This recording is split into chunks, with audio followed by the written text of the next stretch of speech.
Hello and welcome back to Bokrim. I'm Tim Jaggs, I'm Bokrim's founder.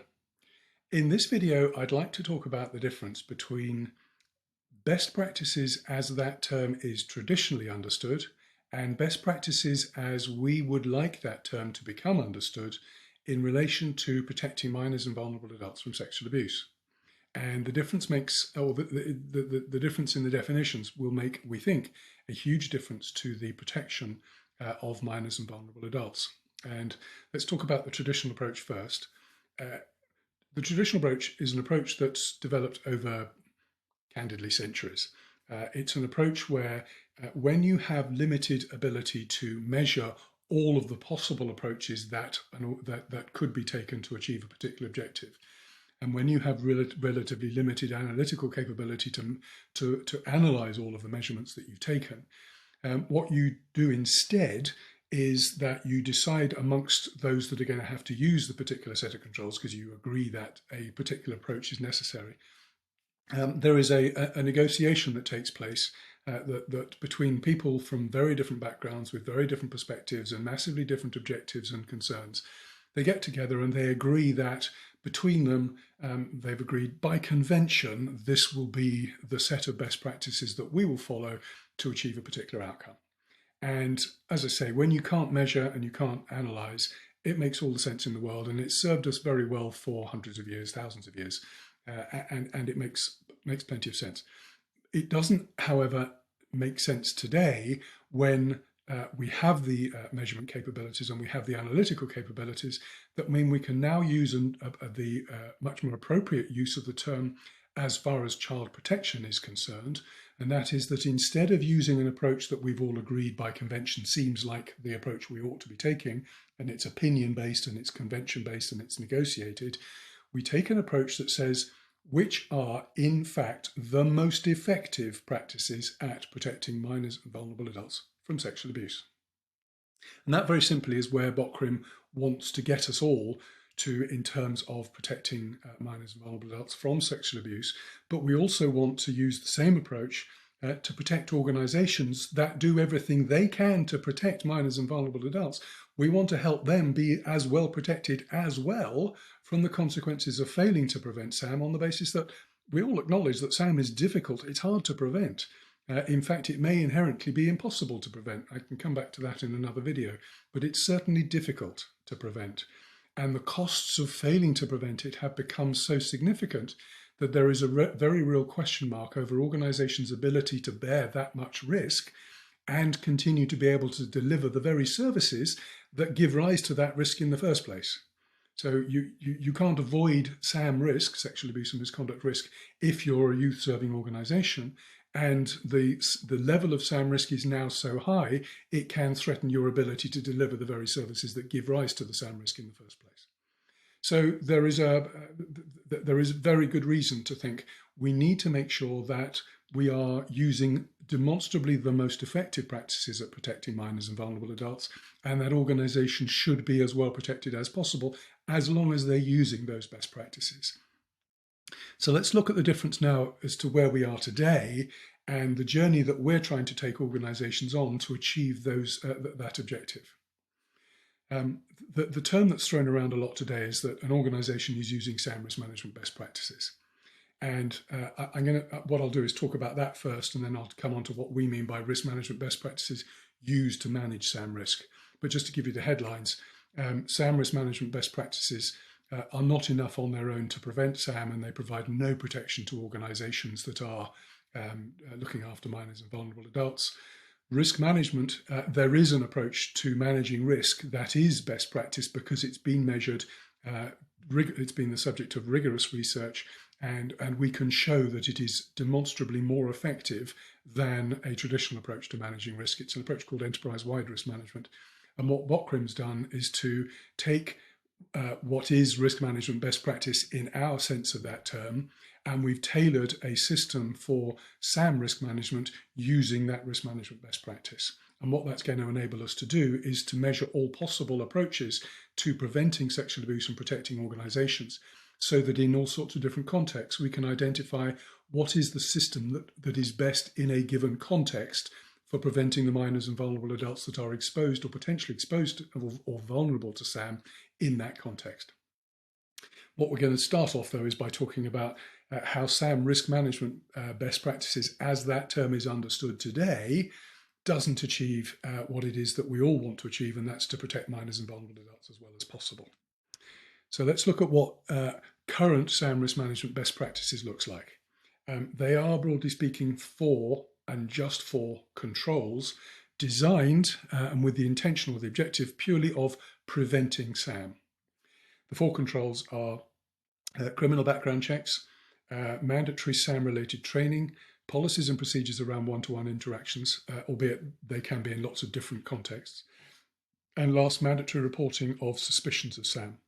Those are, broadly speaking, the four controls that are usually, they make up most understandings of what best practice means.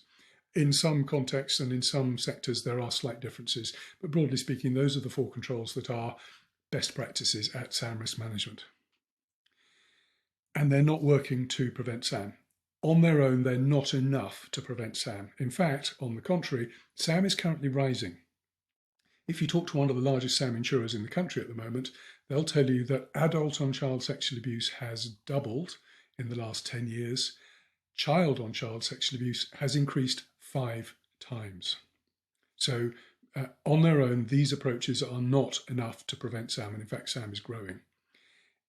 On top of that, and when we think about the protection that organisations need from the consequences of failing to prevent SAM, which the four controls aren't enough to do, the costs of failing to prevent SAM are also rising. And it's not just the financial. The financial is the one that makes some of the headlines. A large SAM settlement 10 years ago was maybe $250,000. Today it's $25 million. That would be very large, but it's not the largest we've seen. And we're talking here about individual settlements for relatively recent SAM. We're not talking about the class actions against the Boy Scouts or the Catholic Church or gymnastics. We're talking about, for example, in a school setting, I think the $40 million settlement was, or a home, in fact, for children, and it was relatively recent, is the point.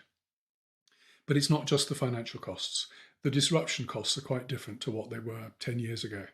10 years ago, on discovery of SAM, lawyers would have got involved very quickly, negotiations would have disappeared into a darkened room, and a year or 18 months later, a settlement, or the groups would have emerged with a settlement, and that's where the 250,000 would have come from. But the disruption to people's lives and to the organisation where the SAM had happened could be relatively limited. Today, a criminal investigation is going to kick off as soon as SAM is potentially discovered. That could take 2 years. And at the end of that time, individuals can be subject, even people that fail to prevent SAM, not the perpetrators of the abuse, the people that fail to prevent SAM can be the subject of criminal charges if their failure is considered to be egregious enough. And that wasn't the case 10 years ago. And certainly it didn't happen 10 years ago, but it has happened. It has happened rarely, but it can happen now. Secondly, after the criminal investigation, there could be up to 5 years of civil litigation that follows the criminal investigation. Typically, the one will follow after the other. They can occasionally run consecutive side by side, but usually one will happen after the other. And during that time, plaintiffs' attorneys are trying in every way they possibly can to identify just exactly how lazy and how stupid and how uncaring the people that were supposed to be looking after the minors and vulnerable adults were, because that's how they get the best result for their client. And so reputations get absolutely destroyed, even for somebody who's done all they could to try and prevent SAM. And one of the problems is that although there are some protections built into the compliance-based frameworks, for example, if you do criminal background checks, you are protected from some forms of negligent hiring claims. But plaintiffs' attorneys have had 20 years to work around the protections in the compliance frameworks because they want to try and pin negligence on organisations, because that's, again, how they get the best result for their clients. So they found all sorts of different ways of circumventing the protections in the compliance frameworks if you comply. So complying on its own is no longer, broadly speaking, any protection from litigation. In fact, If you are only following the four controls, you can almost say, hold your hand up and say, okay, how much, what kind of a check do I need to write? Because there are so many different things that plaintiffs' attorneys can now point to, that you have very limited defensibility. I don't want to say no defensibility, but you have extremely limited defensibility if all you've done is comply with the four controls. So SAM is rising and SAM costs are rising, and the SAM risk management best practices are designed to prevent SAM. They're not designed to protect organizations or the people that work for the organizations. And so there is no organization protection from the consequences of failing to prevent SAM, and organizations are using controls that aren't enough on their own to prevent SAM. It's a vicious cycle. What we're advocating for is that organizations should use risk management best practices and that they should be tailored to manage SAM risk. What that's going to involve is a full suite of both activities and controls. Let me start by making a distinction between a control and an activity. A control is something that applies, for example, it's like background checks. It's something that's done to everybody that's going to come into contact with minors and vulnerable adults, and it just should happen automatically, except that it doesn't. And so what you need are activities that identify, first of all, okay, what kind of background checks are we going to do? Who are we going to do them for? Are we going to do them for just our full-time employees, our full and our part-time employees, our full-time, part-time and volunteers, contractors? When do we stop using background checks? When are we going to do them? How often are we going to redo them? How are we going to think about the red flags that get kicked up with them? Those are activities. So the criminal background checks are the controls, or is a control, but all the activities around it, and all I've done is describe the things to set them up. Never mind checking that they're actually happening. Never mind checking that you're getting the results that you want to get. Those are the things that are activities that a best practice approach to managing risk includes. SAM risk management doesn't include any of those activities. It just says do background checks. And we know of organizations that simply go onto the national abuse database online, enter the name. If the name of the person they're looking for doesn't come up in that search, that's them, that they've done their background check. You couldn't in a million years describe that as best practice. No social security number, no fingerprint, neither of those two things, never mind reference checks or previous employment checks or all those other things that you can do in terms of background checks, if not criminal background checks. So it's a full suite of activities and controls. And what we're looking for here is not to say that the four controls that are in place now are good, bad, or indifferent. What we're trying to say is that there are clearly a whole bunch of different controls that organizations could apply, and there's a whole bunch of different activities that they could also apply to make sure that the controls happen appropriately. And what we're looking for, by enabling everybody to use all of those, because that's what risk management best practice enables, is that we're going to then be able to identify which in different contexts are the most appropriate practices because they are the most effective. That's what we're looking to try and find out. So that's why we look for we're not trying to make work here. We're not saying everybody should be doing more just because we want them to do more. We're saying let everybody have the choice to choose between all of the different things that they could do, and then you have to comply. We can't not comply, but what we're looking for are all the different ways in which SAM might be prevented and organizations might be protected so that we find the most effective options. Let's move on. Risk management best practice is an approach that's designed to help organizations meet their own objectives. Now, why is that so important, and why have I put that in as number 2? There are an enormous amount of cognitive biases apply to SAM risk management. We don't like talking about SAM. We don't like thinking about SAM. We can't contemplate SAM in ourselves. We can't contemplate that we could commit sexual abuse with a child, and we can't contemplate anybody else doing it. So it makes it very difficult for us to get our heads around the idea that SAM could ever happen anywhere near us. That makes it very difficult to manage it effectively, because if you fundamentally can't believe that something's going to happen, it's very difficult to concentrate on preventing it. That's on the one side. What risk management best practices, the approach it takes And I think it's fundamental to why it's as successful as it is, and I'll come on to just how successful it is in a minute. But I think it's the cornerstone of why it's so successful. It's aligned with the organization's objectives themselves, because it's the purpose of risk management best practice is to manage the uncertainties where risk is the effect of uncertainty on objectives. So managing risk means ensuring that anything that could make achievement of the objectives of the organization uncertain, that uncertainty is reduced so that it's more likely the organization meets its objectives. It's looking towards achieving positive outcomes, the organization's desired outcomes, as opposed to preventing negative events that nobody wants to think could happen anyway. So it's a fundamentally different approach. And I think that's a very significant reason why it's as successful as it is. Organizations that use risk management best practices have fewer and less costly negative events, like SAM.